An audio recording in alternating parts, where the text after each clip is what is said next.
Okay. Ayaw ni Jugs ng siguradong 50,000. Gusto niyang ilaban kasi gusto niya mas malaki ang mapanalunan ng madlang people. Ang pinili ni Jugs ay pod.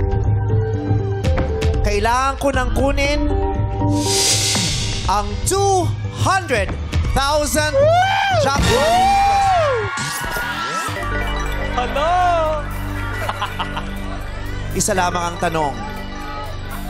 Pag hindi ito nasagot ni Jugs o wala siyang nasagot, stay in the middle, Jugs. Pag ito ay hindi nasagot ni Jugs o wala siyang nasagot, wala kayong mapapanalunan kahit 5.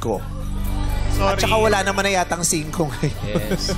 Walang 5. No coaching, please! Madam people, sana pagdasal nyo na lang kami. Ako.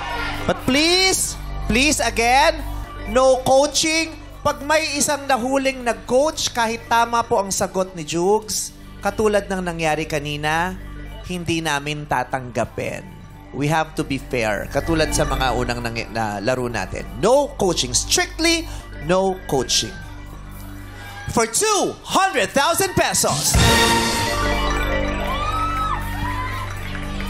Jugs, meron kang 5 segundo para sagutin ang katanungan. Ang aking tanong, ano sa Ingles ang prutas? No coaching, please. Ano sa Ingles ang prutas na presa? Presa. Time starts now. 5, 4, 3. Peach! Ang sagot ni Jugs ay Peach. peach. Sorry, madlang people, I love you so much. Hindi pa tayo sure. Ano sa Ingles ang prutas na presa? Ang sagot mo ay peach. Mananalo bang madlang people ng 200,000 pesos? Madam people, Ang tamang sagot ay strawberry. Strawberry. Madam Okay lang people, yun. I'm so sorry. No, it's okay. Kayo ba alam yung lahat yung presa? Hindi nyo din masyado. Kami na sorpresa kami na sorpresa. Iba yun! Alam mo, ako nalaman ko lang yung presa dati. Dun sa palabas ni Liza, yung La Presa sa Baguio. Oo, yung strawberry farm doon.